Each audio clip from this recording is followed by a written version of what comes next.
The live TV, सच सबसे आगे।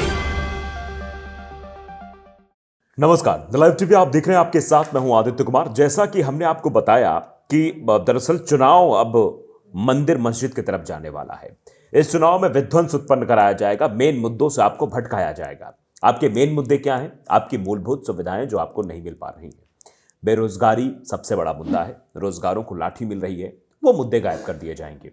उसके बाद किसानों का सबसे बड़ा मुद्दा है, किसानों ने इतना बड़ा आंदोलन किया, एमएसपी की लगातार मांग करते रहे, स्वामीनाथन आयोग की रिपोर्ट की सिफारिशों को लागू करने की बात करते रहे, वो सब कुछ नहीं हुआ।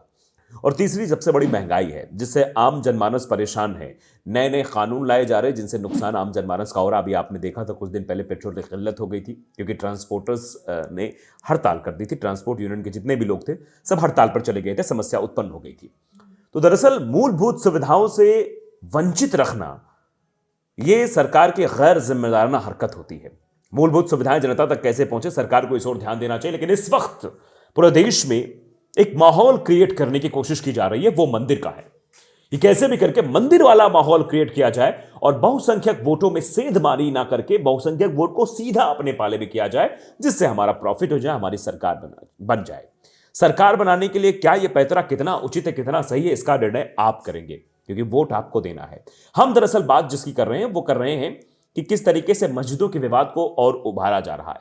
अभी जान रहे ज्ञानव्यापी में एसआई सर्वे हुआ, एसआई का सर्वे हुआ। सर्वे के बाद ये बताया गया कि मंदिर वहां पर था, वहां मस्जिद बन गई। ठीक है, खैर वीएचपी के एक नेता है, उनका बयान भी आलोक कुमार का आ गया। उन्होंने कहा कि भैया देखिए 1991 का जो वर्शिप एक्ट था, प्लेस वर्शिप ऑफ एक्ट, जिसमें यह कहा जाता है कि आज़ादी के बाद जो जैसी स्थिति में जो धार्मिक स्थल थे वैसे स्थिति में बने रहेंगे, उनमें कोई भी छेड़छाड़ नहीं की जाएगी राम मंदिर को छोड़कर, क्योंकि वो मुद्दा जो है आप जानते हैं कि पहले से विवादित था। अब राजस्थान में एक चर्चा उठ पड़ी है। राजस्थान में नई सरकार है, भारतीय जनता पार्टी की सरकार वहां बनी है। भजनलाल शर्मा मुख्यमंत्री बनाए गए हैं, सबके उससे मतलब अलग, किसी ने सोचा भी नहीं था। अब उनको एक चिट्ठी लिखी गई, जो चिट्ठी सोशल मीडिया पर वायरल हो गई है, और उस चिट्ठी में अजमेर शरीफ को भी एक मंदिर बताया गया है और यहां पर भी सर्वे कराने की मांग की गई है। वो चिट्ठी भी हम आपको दिखाएंगे और बताने की कोशिश करेंगे। ये आप स्क्रीन पर जो चिट्ठी देख रहे हैं, इस चिट्ठी को जरा गौर से देखिएगा। इसमें ऊपर लिखा है जय हिंद जय महाराणा, नंबर भी बाकायदे लिखा है, रजिस्ट्रेशन नंबर भी LUC 06595, महाराणा प्रताप सेना। राज्यवर्धन सिंह परमार राष्ट्रीय अध्यक्ष हैं। सर्व समाज की एकता और उत्थान को समर्पित संस्थान है ये। इसमें लिखा है कि अजमेर दरगाह नहीं, हमारा पवित्र हिंदू मंदिर है, याचिका करता है। भजनलाल को चिट्ठी लिखी गई, यानी मुख्यमंत्री राजस्थान के, इनको लिखा गया प्रतिष्ठा में। आदरणीय भजनलाल शर्मा जी, मुख्यमंत्री राजस्थान प्रदेश। विषय क्या है कि अजमेर में स्थित दरगाह की जांच कराने बाबत, आगे लिखा है महोदय, महाराणा प्रताप सेना लंबे समय से मांग कर रही है कि अजमेर में स्थित दरगाह की जांच की जाए, क्योंकि वो दरगाह नहीं, हमारा पवित्र हिंदू मंदिर है। पिछली बार भी हमने इस विषय पर कांग्रेस सरकार को पत्र भेजे थे, लेकिन हिंदू विरोधी कांग्रेस सरकार ने इसे गंभीरता से नहीं लिया। यह सीधे कहा जा रहा है कि हिंदू विरोधी एक सरकार थी जिसने इस मसले को गंभीरता से नहीं लिया।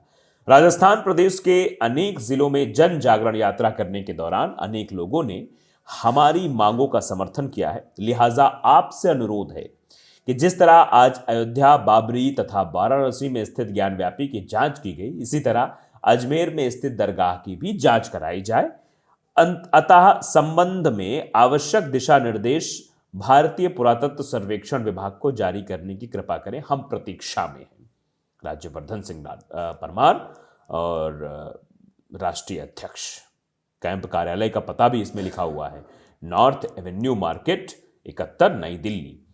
तो ये महाराणा प्रताप सेना की तरफ से ये आह्वान किया गया है कि भैया यहां पर भी मतलब जांच कराई जाए, देखा जाए। अजमेर शरीफ में मंदिर था पहले, अब इसको लेकर तरह तरह की बातें होने लगी। द मुस्लिम ने इसको एक्स पर पोस्ट किया, लिखा कि अजमेर की दरगाह को बताया प्राचीन मंदिर। सीएम भजनलाल को चिट्ठी लिखकर ASI सर्वे की उठाई मांग।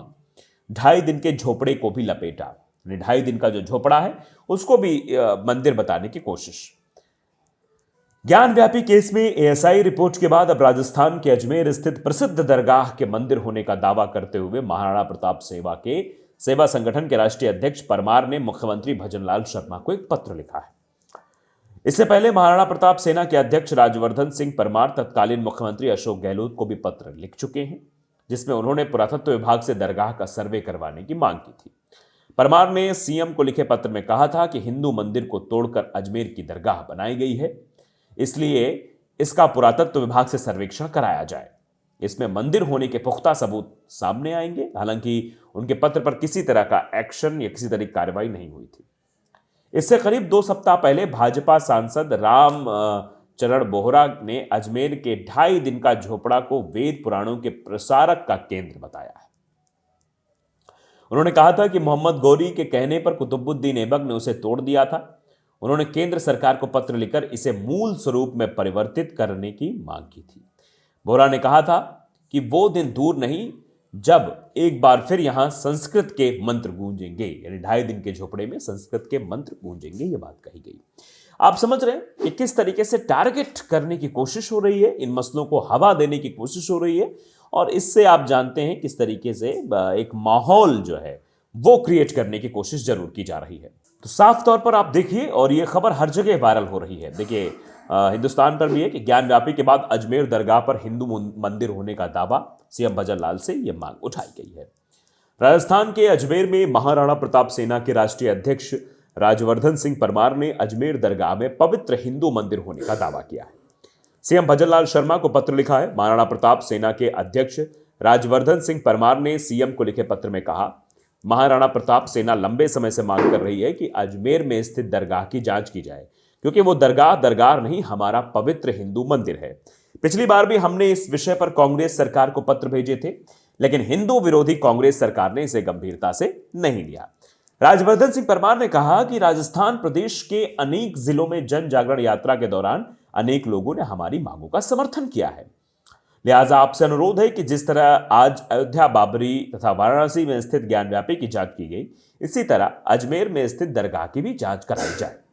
परमार ने अजमेर दरगाह की जांच कराने की मांग को लेकर मुख्यमंत्री भजन लाल शर्मा को ज्ञापन भी सौंपा है, जिसमें महाराणा प्रताप सेना के राष्ट्रीय अध्यक्ष राजवर्धन सिंह ने भारतीय पुरातत्व सर्वेक्षण विभाग से अजमेर दरगाह की जांच की मांग की है। उन्होंने पत्र में यह भी कहा कि इसकी मांग हमने पिछली कांग्रेस सरकार में भी की थी, लेकिन तब कोई पहल नहीं हुई और पिछली कांग्रेस सरकार को हिंदू विरोधी सरकार घोषित करते हुए यह बात कही गई। भाजपा सरकार से पूर्व महाराणा प्रताप सेना के राष्ट्रीय अध्यक्ष राजवर्धन सिंह परमार ने पूर्व मुख्यमंत्री अशोक गहलोत को पत्र लिखकर पुरातत्व विभाग से दरगाह का सर्वे कराने की मांग की थी। परमार ने सीएम को लिखे पत्र में कहा कि हिंदू मंदिर को तोड़कर अजमेर में दरगाह बनाई गई थी, इसलिए इसका पुरातत्व विभाग से सर्वेक्षण कराया जाए। इसमें मंदिर होने के पुख्ता सबूत सामने आएंगे। मगर राजस्थान में कांग्रेस की सरकार होने के चलते परमार के शिकायत पर कोई कार्रवाई नहीं हुई थी। उल्लेखनीय है कि 2 सप्ताह पहले बीजेपी सांसद रामचरण बोहरा ने अजमेर के 2.5 दिन के झोपड़े को बनाने के लिए वहां मौजूद संस्कृत विश्वविद्यालय को तोड़ने का आरोप लगाया था। बोहरा ने बयान में कहा कि अब वो दिन दूर नहीं जब यहां भी संस्कृत के मंत्र गूंजेंगे। तो अब इस तरीके की कोशिशें की जा रही हैं। संस्कृत के मंत्र बुलवाने की बात कही जा रही है, विवाद उत्पन्न करने की कोशिश की जा रही है, 2.5 दिन के झोपड़े की बात की जा रही है और अजमेर शरीफ की बात की जा रही है। अब आगे भी इसी तरीके की चीजें होती रहेंगी और फिर क्या विवाद होंगे ये आप समझ सकते हैं। आने वाले समय में विवाद खड़ा करने की कोशिश और की जाएगी। द लाइव टीवी को अगर आपने सब्सक्राइब नहीं किया है जरूर करिए, बेल आइकन दबाइए ताकि सच खबर आप तक पहुंचती रहे। नमस्कार। द लाइव टीवी, सच सबसे आगे।